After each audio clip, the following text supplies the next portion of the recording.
За бүгд чинь энэ өдрийн мэндийг хүргэе. Анх удаа одоо YouTube сувгаараа царайгаа оруулж байна. Урд нь бол миний гарыг л олж хардаг байсан багтаа. Ер нь бол өнөөдрийн би бас та бүхэнд амлсан ёсороо witchcraft гэж юу вэ? Witch гэдэг нь юу гэсэн үг вэ? Одоо шуламын зан өгүүлтэй. Шулам гэдэг нь өөрөө юу гэсэн утгатай зүйл юм бэ? Тэ ямар хүн байдгийм бэ гэдэг талаар товчхон ярина. Гэтэ манайхан ер нь иймэрхүү хүзрийн мэрэг үздэг, тааротыг үздэг хүмүүс, сувгийн subscribe хийж дагадаг хүмүүс бол ерөөхдөө бас нэг жоохон ойлголт байдаг бах те.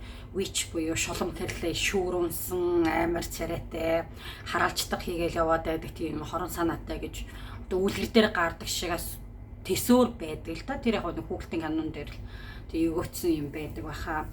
За тэгэхээр би эхлээд миний ярих байгаа зүйлийг эхнээс нь ахуулаад дууссан сонсож дуусгахыг хүсье. Би та бүхэн witchcraft гэж юу вэ? Тэ witchcraft болон тэ witchcraft spell тарин шившлэгийн талаар болоод ярьж та бүхэн тодорхой хэмжээний ойлголт өгснийхэн дараагаар би одоо амсын ёсороо to increase one's beauty буюу гоо цэцлэнгээ нэмэгдүүлэх тийм шившлэг witchcraft шившлэг тэ шулмын зан үйлийн та бүхэндээ хийж үзүүлэх болно. Энд тэгээ зөвхөн охид бүсгүүчүүдэд зориулсан байгаа. Тэгэхээр эхлээд та нар шившлэгээ хийхээс өмнө тодорхой хэмжээгээр мэдгэдэггүйнтэй болж авах хэрэгтэй. Тэгэхээр за би ингээл одоо гоо үцлэнгээ сайжруулнууд ийм шившлэг хийнэ гэхээр шууд юмныхаа үндэс учрыг ухаж олгоогүй ажиж шууд хүүхаа гэл за шившлээ эхлэе бэрэ гэд бож болохгүй болохоор би та бүхэнд мэдгэдэггүй хэрэгтэй байдгийг. За witchcraft нь бол одоо шулмын зан үйл гэж монголоор орчуулагдаад байгаа бол чинь өөрөө энэ witchcraft-ын дотор бөөгийн зан үйл, эндтгийн шашны зан үйл те хуучны хиндүү шашны зан үйл, Италийн одоо бас христийн шашинтай Итали хүмүүсийн юм зан үйл шившлэг байдаг. Энэ болохоор 9 шидийн байдаг. Одоо яг үнэлэхэд одоо хайр дурлалдууд, нөхөр дуудах, те гэр бүл салахгүй байх, бас шулуух болох дотор бол харааж өрөөдөг, бас тийм муу талын юмнууд байдаг. Тэгээд шулам бол одоо манайхаараа одоо яг чи шулам гэхээр жоохон муухайг увдс тийм шидэт тийм гэсэн утгатай л ямар нэг увдстай зүм бэлний илүү хөгдсөн те тарины домын шид мэддэг хүнийг л одоо witch гэдэг англиар монголоор болохоор шулам гэдээ арилжих нь тийм орчуулагдаад байгаа юм л да. Тэгээд ер нь тэг шидтэй увдстай 6 метрхэн хөгдсөн зүм бэлхтэй хүнийг хэлдэг шүү. Зөвхөн шулам нь эмхтэй шулам байдгүй. Эрэгтэй шулмууд бас байдаг. Жишээ нь одоо Африкийн вүдүү шашинтай хүмүүсээс эр шулмууд бас байдаг байгаа. Одоо энийг тайлбарлаад байвал маш их өнөөдөр ч ингээ яаж дуусахгүй юм болохоор жоохон би товчхон ерхий ойлголт өгөө явчаа. Тэгээд шулмууд дотор олон янз байдаг. Цагааны харын сатаник witch гэж байдаг. Яг үнэлэхэд чөтгөрийг шулмын талыг илүү чөтгөрийг дахин шүтдэг, зэтгэрийг дахин шүтдэг тийм муу талын зан үйл хийдэг яг тийм шулмууд бол яг байдаг. Монголд авах гэж найдаа. Тэгээд бас хийлэн буюу илүү ангаах цагааны тал нь ногоон шулмууд гэж байдаг л та. Ногоон шулм нь яагаад ногоон шулм гэдэг юм бэ? Herbal буюу ургамлаар эм тан найруулж хүмүүсийг ангаадаг, эмжилдэг те там бэлддэг. Бас нөгөө нэг тарины шившлэг нь хийж хүмүүсийн идгэх тийм шившлгүүд байдаг. Witchcraft-ийн дунд толгоор бас хүмүүсийг ангаах гэдэг чинь юм уу муухай энерги блокийг арилгах те ажил үүс чинь бүтэхгүй бол тэр ажил үүсээ чинь саадыг гаргах тарин шившлэг, мөнгөний санхүүгийн шившлэг, хайр дурлал чинь болж бүтэхгүй бол тэр хайр дурлалын шившлэг болоод гэр бүлийн чинь асуудал гэр бүл чинь одоо гахаад байл гэр бүлийг бат бөх болгох тарин шившлэгээд маш зөв талын авууштай юмнууд бол их байдаг байгаа. Тэгээд өмнө нэг зарим хүмүүсийн комментэн дээр сонсож байхад бол хүчтэй шившлэг оруулаад өгөөч гэдэг ганц хоёр хүмүүс бичсэн байсан. Хамаагүй олон нийтийн мэдээлэлээр, сошиал медиа, YouTube-ээр тэгээ хүчтэй дом шившлэгийг оруулж болохгүй. Тэгээд хин хүснэ тэ witchcraft-ийн тэ шулмын шившлэг домыг хийгээд байдаг зүйл биш. Эн чин тоглоом биш. Тэгэхээр буруу үний гараар орол тэ юу ч хийжгийн хараагаад өрөөгч юм бол аюултай болохоор би ерөөсөд тийм хүчтэй дом шившлийг бол хизээч YouTube-д оруулахгүй. Яг ба өдөр тутмын энгийн энергийн блокоо гаргах, ажил үүсчин бүтэхгүй бол саадын чин арилгах, хар энерги чин зайлуулах шулмын зан үйлийн шившлэг байдаг. Гоо үзэсгэлэнгээ дээшлэх шулмын зан үйлийн шившлэг байдаг. Мөнгө дуудах, аз авчрах шившлэг байдаг. Гэрийн муу энергийг зайлуулах, гэрээс ат зэтгэр муу энергийг зайлуулах гэдэг бас айгүй тийм авууштай шившлэг байдаг. Дайснаасаа өөрийгөө хамгаалах, гэрээр ямар нэгэн муу сөрөг хүн оруулахгүй хамгаалт хийх гэдэг 9 шидийн тиймэрхүү тарин домын арга байдаг. Харин би тийм л юмыг та бүхэндээ ер нь цааш та зааж өгье гэж бодож байна. Тэр нь илүү хийхэндээ хэрэгтэй. Ямар нэгэн хүнд хор хөнөөл болохгүй те. Тийм байдаг. За тэгээд би яагаад ингэж бас хүчтэй шившлэг домын сошиал дээр тавихгүй байгаа даа гэхээр хэдэн жилийн өмнө би яг үнэхээр бүр Индонез руу зорж очиж байгаад өөрөө Satanic Witch гэдэг яг сатаны шулмын тийм номыг зорин очиж олж авч илсэн л да ховор эртний дэлгүүрт байдаг. Тэгээд иймэрхүү тийм харын шидтэй ном тэр хаа усан газар онлайн дээр ч юм уу хаа усан ламгуу дэлгүүртээр зардаад байдаг. Ном биш би Индонезиас зорж авсан байдгийг. Тэгээд манай эмээ минь одоо миний эмээ минь болохоор намайг хүүхдтэйгээ бас үзэж хардаг юм хүн байсан. Уул нь бол эмч мэргэжилтэй, насаараа усан эмнэлэгтэй эмч хийсэн хүн байдгийн. Гэхдээ яг хуу ажлын хажуугаараа 41 чулууны мэрэг байдаг шүү дээ. Тэрийг айгүй их татдаг. Дээр үе бас эмээ өвөндөр тийм юм. Та бүхэн эмээ өвгөө санаж байгаа бол эмээ өвөндөр те мэрэхээр мэрэлдэг чулуугаар татдаг эмээ өвөндөр маань байсан да. Тэрний нэг нь байлаа. Гэхдээ тэр дундаас манай эмээ нэлээд онцгой алтартай байсан. Хүмүүс бүр зогсоотой айгүй шаваал гуйвал гуйлган одоо динтдгүй гуйлган хитэрдэг байсан л да. Гуйлган салдгүй ачаалттай байдаг байсан. Тэгээ би хараал гайхаал байдаг байсан. Тэгээд яг одоо надад нэг эмээгийн нэг жоохон тийм өв шинж тэмдэг байгаад байдаг хүзэр татдаг баг зэргийн яг 6 дахь мэдрэхүү заримдаа илүү хөгждөг шулмын зан үйлийг хийж мэднэ судалсан уншсан тэгээд зүүдэрээ дамжууд би нэлээд мэдээлэл олж авдаг байгаа. Тэгээд бас нэг юм хэлэхэд тэгэл шулмын ном байрж авч уншаад шулмын засал хийдэг нэг хөзөр татдаг гэхээр л шулан болчихгүй одоо тийм амарх юм байдгүй. Тэгэл зарим нэг гадна дотны мэдээлэл сайт дээр би шулан би зөнтөр бэлгтэй хөзөр татна уудам дамжсан шулан болон гэл явал хүмүүсийн анхаарлыг татгаал сошиалаар мөнгө олох гэдэг хүмүүс байдаг юм лээ. Тэр бол жоохон арай өнгөрсөн хитэрсэн аргал болно л доо.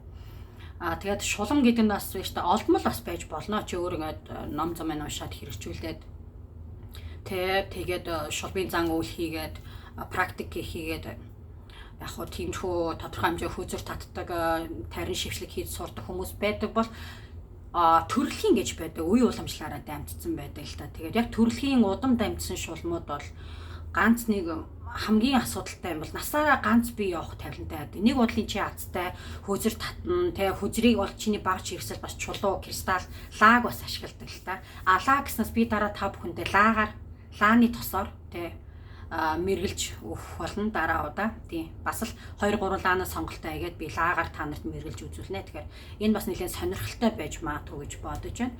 За тэгээд удам дамжсан шулмууд маань хамгийн харамсалтай хувь заяад хизээж хүнтэй суудгүй. Тийм хувь тавилантай байдаг. Яагаад гэвэл бүх чи өөрийнхөө ирээдүг сайн хэлж мэдэхгүй. Мөртлөө бусдын ирээдүг хийлч чаддаг, өөрөө чи ирээдүг харагддаг. Тэгээд эсвэл нэг хүнтэй суудаг болохоор нөгөө нөхөр нь ч юм уу найзал нь хууран мэхлэг ч юм уу те. Тэр болно ингээд совингоороо мэдэрдэг болохоор эрэгтэй хүн тогтдгоо. Эрчүүд найгаадтай ингээд явцдаг талтай байдаг болохоор ганц бие өтлөх те хүнтэй суухгүй ганц бие өтлөх нь бол маш их байдаг. Яг зарим нэгэн цэндээ азтай болоод эхнэр хизээ шулан байна уу, зүн бэлхтэй байна ойлгоод хань болоод те явцсан эрэгтэй хүмүүс байдаг. Тэгээ хүүхдийн бас тэгээд хүүхд өсгцэн байдаг л та цогтой. Тэгээд ер нь бол тэгээ нэг бодлын азтай ч юм шиг бас гонигтай байдаг. Үүний нэг адил миний эмээ минь насаараа хүнтэй суугаагүй ганц би эмгэ хөтөлсөн. Яг манай аавыг бол гаргасан байдгийн. Тэгээд ерөөхдөө нэг зарим талаараа юм шидэт юмууттай урьдтай эмэгтэйчүүдийн нэг зарим талаараа хувийн амьдрал нь гонигтай гэхүү нэг насаараа муур тэрсэн чавганц болж үлдэх тавилантай бас тохиолдол байдаг л та. Тэгэхээр яг удам дамжсан шулмууд нэг жоох юм хөрхи харамсалтай бас байх гэдэг. Яг хүнтэй суугаад тогтсон амьдралтай болоо хүүхд гаргаад ад жаргалтай амьдардаг удам дамжсан шулан бол ховор байдгийн. Ер нь бол ганцаараа л хөтлөх чамтай. Хамгийн нэг азтай юм нь болохоор чи шулмууд удам дамжсан шулмууд маш говь зэкслэнтэй байдаг. Нүдэрээ гадаад үзэмжээрээ ирчүүдийг татдаг, ирчүүдийг соронзон мэд татдаг. Боловч тэр эмэгтэй өмдө ээр тогтдгоо. Хүнтэй суудгоо. За хүүхэд гарвал гарна. Гэхдээ хүнтэй суух нь маш хэцүү тохиолдол байдаг л та. Тэрийг бол яг жинхэнэ удам дамжсан шулмыг хэлээд байгаа шүү дээ. Яг нь ном зам уншаад одоо боловсроод ингээд тэр ч бол олдмол талын одоо шулан болоход өөрийгөө практик хийж байгаа хүмүүс бол жоохон өөр. Тэд нар хэрэг зөв бэлгийн яг тийм айхтар хөгжөөгөө болж хань ижилтэй болоод явчихл байдаг л та. За тэгээд Satanic Witch гэдэг сатаны шулам номыг би авч уншаад энэ жилийн өмнө яста нэрэ буруу номоор бол оролцсон гэж хэлээ дээ яста. Бюро болоогүй хахад бухын басаар баав гэх чинь л болсон л доо. Яа тэгэхээр үхстэй ярилцах гэж байдаг юм да. Талигачуудтайгаа ярилцахыг хүсдэг бол үхстэй ярилц маш том нэлийн хүнд хаашидын тийм шулмын зан үйл байдаг. Үүнийг би яагаад ч юм оролдож үзэж эмээтэйгээ холбогдохыг хүссэн байдیں۔ Эмээгээ их санаа зүүдэнд ороод эмээ ямар нэг юм хэлэх гээдсний би ойлгоогүй болохоор зорж очиж тэр номыг аваад сургуулж үзэж байгаад айгүй өөртөө жоохон буруу портал нээсэн. Яс юм дээр юм эмээтэйгээ ярих бас буруу порталоо нээгээд ойлгож байгаа. Нөгөө ертөнцөөс чинь нэг буруу порталоор дамжиж нэг муу энергитэй сүнс ч юм уу нэг юм орж ирсэн байдаг. Толийг ашигладаг байгаа. Тэрэн дээр болохоор тэгээ шүн тэргэл сарны үед толь ашиглаж тэр порталыг нээж ярьдаг. Лаа 9 жилийн зан үйл хийдэг. За би нэг бол ярихгүй. Тэгэж туршиж байгаа жоохон буруудаад гэртээ нэг жоохон эвгүй юм оруулаад ирсэн байдаг юм аа. Тэгэл тухайн үедээ бүр амар гинт хөв хөтөн болоод хөргөчөнд том хөрчөнд ороод ирсэн юм шиг болоод хамаг би заарс гээл хүүт даагаад бие ус болоод босоод нурууны араас хүүт даагаад араас нь хүн харагдаад байгаа мэдээтэл шүн унтаж чадахгүй хар дараал байсан. Тэгэл за би өөр нь бустаа болохгүй юмараа оролдож тэ буруу порталыг нээж бүр өөртөө харин ч муу нэг юм дуутчихлаа даа гэж мэдээд хэдэн 7 хоногийн турш Аз сэтгэрийг Vanish Demon гэдэг буюу Аз сэтгэрийг чөтгөр шулмыг зайлуулах тийм шулмын зан үйл байдаг. Бас тэрийг өөрөөсөө зайлуулах гэж нэг 7-8 хоног өдөр шөнөгөө нэлээд хүчтэй тэр заслыг өөртөө хийж арай гэж энерги цэвэрлэж тэр порталаас оруулж ирсэн буруу энерги те за одоо шулах болмолоор жоохон сүнс альбан гэдэг юм. Тэрийг нэг арай гэж хөөж явуулсан байдаг. Үүний дараа би маш их суйлдаж муудаад өнгөцсөө алдаад суларчдаг орноосоо босгоо барьдаг. Юуснээр химрэн злундаа алдсан хүмүүс гэж яддаг шүү дээ. Өвхөн цулцсан юм шиг болсон. Тэгээ нэлээд хэдэн хоног өөртөө тэр шившлгээ хийж Аз тэрэг зайлуулах шившлийг барин дээрдсэн. Тэгээ дахиж өрөндөө сатаник вичийн номын 9 шидийн юмар нэг оролцохыг хүсээгүй. Тэгтээ яг одоо хүртэл судалдаг, уншдаг зүгээр энэ чинь миний хувьд бол танин мэдхэн шугамаас уншдаг. Тэрнээсээ би сатаны ном барьж аваад ямар нэгэн хүнд хор хөнөөлхийг хараалж чадах хийхийг хүсдэг биш тий. Хараал хийсэн хүний харт тулж юу лээ. Хараалт хийсэн хүний харт толгоон дээр гэдэг баха өөртөө буун гэдэг баха. Тэгээ би нэггээр юу гэж хэлэх гээд байгаа юм гэхээр би хүчтэй дом шившлэг хийхгүй ямар нэгэн тийм шулмын ном зам онлайнаар олж аваад ч уншсан бол та бүхэнд анхааруулхад 9 шидийн иймэрхүү үхстэй харьцах энэ төр хүнд шившлэгээр оролдохгүй байхыг зөвлөе. Энэ бол тоглоом биш.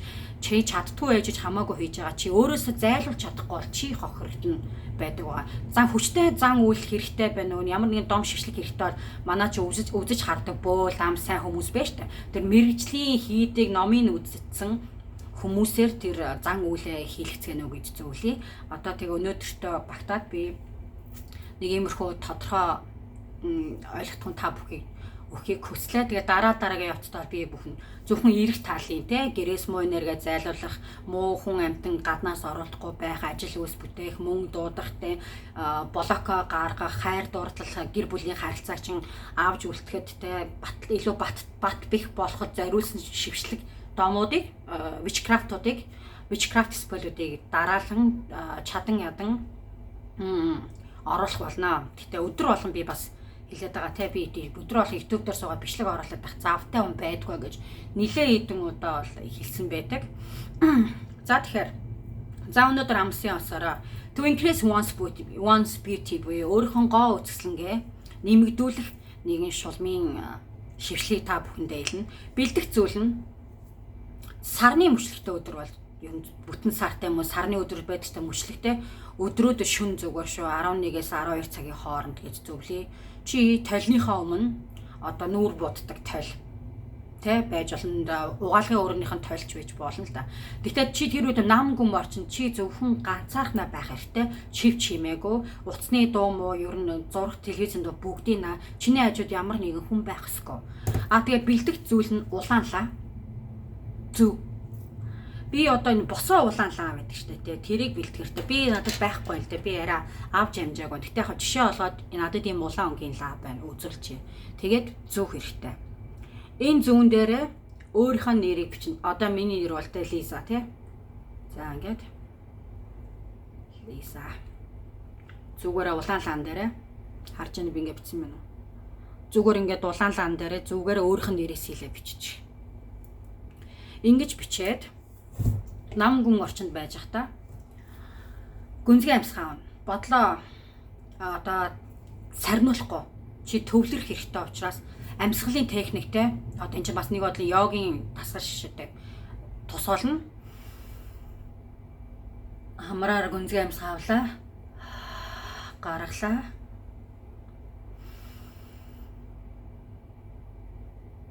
Гүнзгий амьсгаа авлаа. Гаргалаа. Ингээд хэд удаа давтаад тайвширтлаа, болоо цэгцэртлээ. За тэгээд улаан лаан дээрээ асаахасаа өмнө хөндлөн лаа, урт том лаа ойл зүгээр. Гэтэ нэг тийм урт удаа эдэн цагаар асдаг хэрэггүй шүү. Нарийнхан лаа. За ийм лаа байсан ч болно. Нэрээ бичээд толныхоо өмнө асаа. Гэрэл болж бол бараг харахгүй бүдэг байх хэрэгтэй. Тэгж яагаад одоо миний хийлэх шившлэгийг дарааж 3 удаа сонсно. Тэгэхээр одоо эн чинь өмнөх одоо эндээ ч одоо 10 минут би ингээ ярьчлаа шүү дээ. Энийг ухрааж агаад яг миний шившлэг хийх хэсгийг ухрааж байгаа яг тэр хооронд ингээд 3 удаа давтаад сонсчихно шүү. Би нэг эртний латин хэлэн дээр унших болно. Дараа нь би латин хэлээр бичснийг та бүхэнд илүү амар болгоод доор нь биччихье да комент хэсэг дээр. Тэгээд намайг дагажичээ дараа нь өөрөө энэ миний доор комментээс бичсэн хэсгээс хуулж аваад уншаад яж болно шүү зөө. За ингэ за хай нөгөө монголоор ярихгүй уучгаар уушлаад хэл ам төвлөрөөд гэдэг юм аа. Гадна байдаг дандаа нэг гадны хэлээр ярих хэрэгтэй болохоор. За хэлцгээе. Толны өмнө шөнийн 11-ээс 12 цаг чи ганцаараа байлаа. Нам гүн байх хэрэгтэй. Лаан дээр нэрээ бичлээ, асаалаа, гүнзгий амьсгаа авлаа. Болж игэл гэрэл бүдэх. Тэгээд одоо энэ шившлэгийг 3 удаа хэлнэ. Намайг уншихыг сонсоод миний ярихыг 3 удаа тавиад сонсчих болно толны үед. Arti demoni quide formitate miam facit projecto. De varuna meter gratiam persatem affer. Ariamam protem manus mias. Saviter omnem turpitidinem expella. Omnia ingratia facies mes corpus animas evanesciti sinite me esse feliciam. Sicut fid quara creatus sum. Well menama maculam dipella. За энэнийг бол латин хэл дээр байгаа. Тэгээд энийг би одоо доор коммент хэсгээр бичиж уншиж 3 удаа уншаад. За тэгээд энэ шившлийг дуусны дараа өөртөө би одоо гоо үзэсэнтэй болсон. Би үнэхээр гоо үзэсэнтэй болсон. Өөртөө итгэж байна гэж хэл. Тэгээд толны өмнө өөргөө хараад яг хөөх юм шиг сэтгэлдээ өөртөө итгэлтэй байгаад. За тэгэл сайхан унтаад амраад гэж маргаашнаас эхлээд чи өөрийгөө гоо үзэсэндээ гэдэх итгэл чинь илүү их нэмэгдэх болно. Хэрвээ чи үнэхээр итгээд яг миний зааврын дагуу дагаж хийвэл тэгээд маргааш нь хүссэн үеийн нийцгүй санагдвал тий орой олгон миний энэ хэлсэн тарины шившлэгийг 3 удаа толны өмнө лаа асааж агаад уншаад бай. Эхний нэг удаа нэг шөнө дотор уншаад нэг үйлчлэгээ гарахгүй байж магадгүй. Тэгэхээр орой болгон шөнө болгон хүссэн үедээ 7 хоногт 1-2 удаа ч юм уу тий энэ шившлэгийг дахин өөртөө давтаж хийлээд байгаараа энэ чиний одоо эмгтээлэг энерги чинь илүү сэргээж чи илүү гоо үзэсгэлэнтэй болсон мэт өөртөө илүү итгэлтэй болохыг чинь одоо тусалж өгөх шулмын шившлэг байгаамаа. За тэгээд би илүү латинаар ярихад хэцүү бол би англиар орчуулад биччихье. Тэгээд англиар уншаад байж бас болно.